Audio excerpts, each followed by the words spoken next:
ખેરગામ જગદંબા ધામમાં ચૈત્રી નવરાત્રી અનુષ્ઠાનમાં આજે બીજા દિવસનું નવચંડી યજ્ઞ દમણ જિલ્લા પંચાયતના પૂર્વ પ્રમુખ મૈત્રીબેન જતીનભાઈ પટેલના યજમાનપદે સંપન્ન થયો હતો। સાથે પ્રિન્સિપાલ કેટી પટેલ દિહેણ, મનીષાબેન બિલીમોરા, મંજુબેન બહેજ અને લીલાબેન અટગામ જોડાયા હતા। દેવી ભાગવત કથાના બીજા દિવસે પૂજ્ય શ્રી પ્રફુલ્લભાઈ શુક્લે બ્રહ્મચારીની માતાનું વર્ણન કરતા કહ્યું હતું કે અંબાનું શરણ અભયપદ આપે છે, જેનું ધ્યાન કરવાથી માણસનું મન બ્રહ્મમાં રહે। એ બ્રહ્મચરીની માં છે। બ્રહ્મચારીની માં એ વિદ્યાની દાતા છે।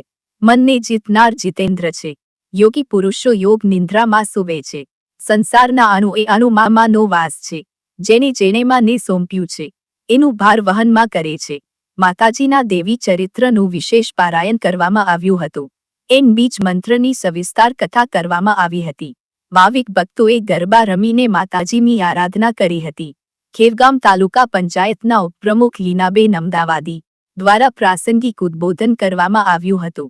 સનાતન સત્ય વૈદિક પરંપરા પ્રમાણે પૂજ્ય પ્રફુલ્લભાઈ શુક્લના સાનિધ્યમાં નવચંડી યજ્ઞ થઈ રહ્યો છે।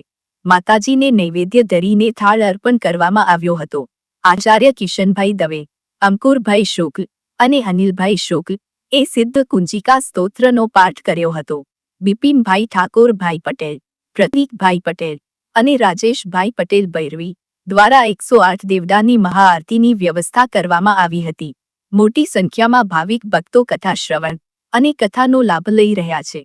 રવિવારે 22 તારીખે સવારે યોજાનારા રક્તદાન શિબિરની તૈયારી અંકુરભાઈ શુક્લ દ્વારા થઈ રહી છે।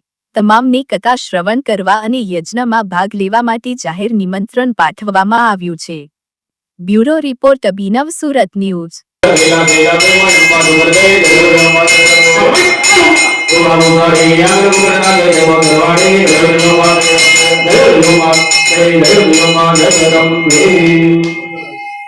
कर्पूर गौरव करुणावतारं संसार सत्यमुनिकेतनं सदा वदन्तु हृदयारविन्देयो ममानिके संगमामि मंगलमदवान विष्णु मंगलं गरुडध्वजा मंगलमंगलकान्तो मंगलायुक्तं मंगलमंगल्ये दिव्य सर्वाधिराधिके सर्वैर्विघ्नोरे नारायणी नमोस्तुते नारायणी।